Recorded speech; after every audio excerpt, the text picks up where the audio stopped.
Hi friends, welcome to my channel. ఎలా ఉన్నారు అందరూ? నేనైతే బాగున్నాను. మీరు కూడా బాగుండాలని మనస్ఫూర్తిగా కోరుకుంటున్నాను. ఈరోజు అయితే నేను టమాటో రసం ఎలా ప్రిపేర్ చేయాలనేది చూపిస్తాను. నేనైతే ముందుగా ఒక 30 కేజీ వరకు టమాటాలు అయితే తీసుకున్నానండి. అవి అనేవి ఒక్కొక్కటి 4 ముక్కలుగా కట్ చేసి అయితే వేసుకున్నాను.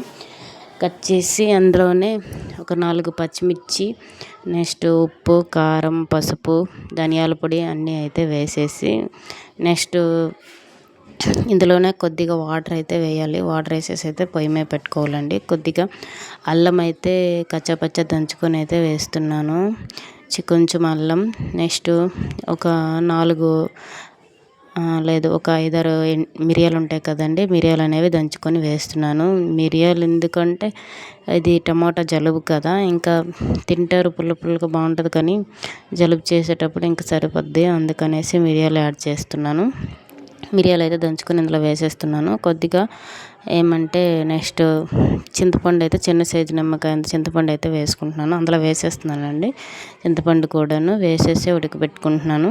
నెక్స్ట్ ఇందులోనే తెల్లుల్లిపాయలు కూడా వేసేస్తున్నాను, ఎందుకంటే నేను మొత్తం మిక్సీ పడతాను, అందుకనేసి కొంచెం కొత్తిమీర కూడా ఇందులో వేసేస్తున్నాను, యాడ్ చేస్తాను కొత్తిమీర అనేది. ఇవన్నీ అయితే బాగా ఉడకనివ్వాలి. ఇంకా టమాటాలో కొద్దిగా వాటర్ పోస్తే సరిపోతుంది, అది వాటర్ అయితే ఆల్రెడీ అందులో ఉంటుంది కాబట్టి ఇదైతే బాగా కలుపుతూ ఉండాలి. ఆల్రెడీ అయిపోయింది, ఇంకా కొంచెం ఉడకనివ్వాలి.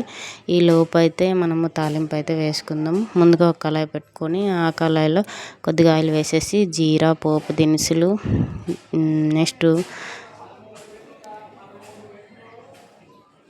చూడండి నేనైతే పప్పుకంతో కలుపుకుంటున్నాను.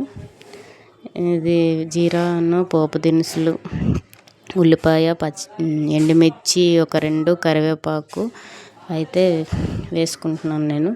వేసుకొని ఇది అయితే తాలింపు అయితే ఆగనివ్వాలండి. ఒక 4 వెల్లుల్లి రబ్బలు అయితే వేసుకుంటున్నాను, ఎందుకంటే ఆల్రెడీ అందులో వేసాను కాబట్టి. నేనైతే ఇందులో ఒక 4 వెల్లుల్లి రబ్బలు కచ్చపచ్చ దంచుకొని వేసుకుంటున్నాను. ఒక 2 ఎండుమిర్చి, ఉల్లిపాయలు వేసుకొని కొద్దిగా కరివేపాకు వేసుకొని ఇదైతే కొంచెం ఫ్రై చేసుకొని ఇది కొద్దిగా వేగిన తర్వాత నేనైతే ఇప్పుడు ఏదైతే మనం టమాటా అనేది ఉడకబెట్టామో అదైతే మిక్సీ పట్టుకుంటున్నాను. మిక్సీ పట్టుకొని ఇంకా డైరెక్ట్గా ఇందులో అయితే వేసేస్తానండి. వేసేసి అది మిక్సీకి ఉంటుంది కదా, దాంట్లో కొంచెం వాటర్ పోసేసి ఇందులో అయితే వేస్తాను. వేసిన తర్వాత ఉప్పు అయితే సరిపోయిందో లేదో చూసుకోండి. ఇది సరిపోయిందో లేదో చూసుకొని కొద్దిగా వాటర్ వేసి కొద్దిసేపు ఉడకనివ్వాలి. ఉడికిన తర్వాత లాస్ట్లో కొత్తిమీర వేసుకొని దించుకుంటే అంతే అండి, టమాటా రసం రెడీ అయిపోతుంది. చాలా బాగుంటుంది, చాలా టేస్ట్గా కూడా వస్తుంది. మీరు ఎప్పుడైనా ఇలా ట్రై చేయండి. మీరు కూడా ఎప్పుడూ ఇలానే చేస్తారంటే నావి ఒక కామెంట్ చేయండి, లైక్ చేయండి, షేర్ చేయండి, సబ్స్క్రైబ్ చేయడం మర్చిపోవద్దు friends. Please support for me. Thank you so much. Keep for watching. Thanks for watching. Thank you so much. Bye bye. నా వీడియో అయితే నచ్చుతుంది అనుకుంటున్నాను. Please subscribe.